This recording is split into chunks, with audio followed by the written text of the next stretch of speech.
దేవుని బిడ్డలమైన మన జీవితాల్లో మన దృష్టి ముఖ్యంగా దేవుని వాక్యం మీద ఉండాలి. ఎందుకంటే దేవుని వాక్యమే మన జీవితాల్లో మనల్ని నడిపించేది, మనల్ని రక్షించేది, మనల్ని కాపాడేది. మరి ముఖ్యంగా మనకి ఆలోచన చెప్పేది కూడా దేవుని వాక్యమే. అంటే దేవుని వాక్యమే దేవుడు. వాక్యం క్లియర్గా చెప్తా ఉంది, బైబిల్ క్లియర్గా మనతో మాట్లాడుతూ ఉంది. ఆదియందు వాక్యం ఉండెను, వాక్యము దేవుని యొద్ద ఉండెను, వాక్యమే దేవుడై ఉండెను. ఆ వాక్యమే కృపా సత్య సంపూర్ణుడుగా మన మధ్యన నివసించెను. అంటే వాక్యమే దేవుడు. కాబట్టి వాక్యాన్ని మనం ప్రతిరోజు ధ్యానించినప్పుడు దేవుడు మనతో మాట్లాడతారు.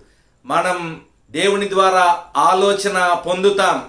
మన జీవితాలు ఏదైనా సమస్య వచ్చినప్పుడు మనం చాలాసార్లు మనుషుల్ని సంప్రదించడానికి ప్రయత్నాలు చేస్తూ ఉంటాం. కానీ ఎవరైతే దేవుని వాక్యాన్ని బాగా ధ్యానిస్తారో వారి జీవితాల్లో వారు సలహాలు, సూచనలు, ఆలోచనలు మొత్తం దేవుని మీద ఉంటాయి. కాబట్టి వారి సలహాలు, సూచనలు దేవుడి దగ్గర నుంచి వాళ్ళు పొందుకుంటారు. దేవునికి స్తోత్రం. కాబట్టి ఈరోజు మనం దేవుడి దగ్గర నుంచి ఆలోచన పొందాలంటే, దేవుడి దగ్గర నుంచి మనం గైడెన్స్ మనకి రావాలి అంటే మనం దేవుని వాక్యాన్ని ధ్యానించే వారముగా ఉండాలి. ఎందుకంటే దేవుని వాక్యం ప్రతి వయసులో ఉన్న వారితో మాట్లాడుతూ ఉంటుంది. వాక్యంలో అందరికి కావలసిన వాక్యాలు ఉంటాయి. ఏ యవనస్తులకు కావాల్సిన వాక్యం ఉంటుంది, చిన్నపిల్లలకి వాక్యం ఉంటుంది, నడి వయసులో ఉన్న వాళ్ళకి వారి జీవితంలో ఎలా ఉండాలో వాక్యం ఉంటుంది, ముదిమి వచ్చే వారికి అంటే ముసలితనంలో ఉన్న వారికి ఏ విధంగా ఉండాలో దేవుని వాక్యం ఉంటుంది. కాబట్టి దేవుని వాక్యం అన్ని వయసుల వారికి సరిపోతుంది. ఎందుకంటే వాక్యమే దేవుడు. కాబట్టి దేవుడు అందరితో మాట్లాడతారు. దేవుడికి ఏం భేదం ఉండదు.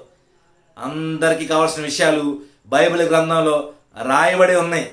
కాబట్టి ఆ వాక్యాన్ని మనం ధ్యానిస్తూ ఉన్నప్పుడు మనకు సంతృప్తి కలుగుతుంది. వాక్యాన్ని మనం ధ్యానించినప్పుడు మనం సంతోషభరితులం అవుతాం. వాక్యాన్ని మనం ధ్యానించినప్పుడు శాంతి సమాధానం కలిగి జీవిస్తాం. వాక్యాన్ని మనం ధ్యానించినప్పుడు మనకు తెలియని ఆనందం మన హృదయంలో ఉబుగుతుంది. అలాంటి జుంటె తేనె ధారల కంటే మధురమైన వాక్యం దేవుడు మనకిచ్చారు.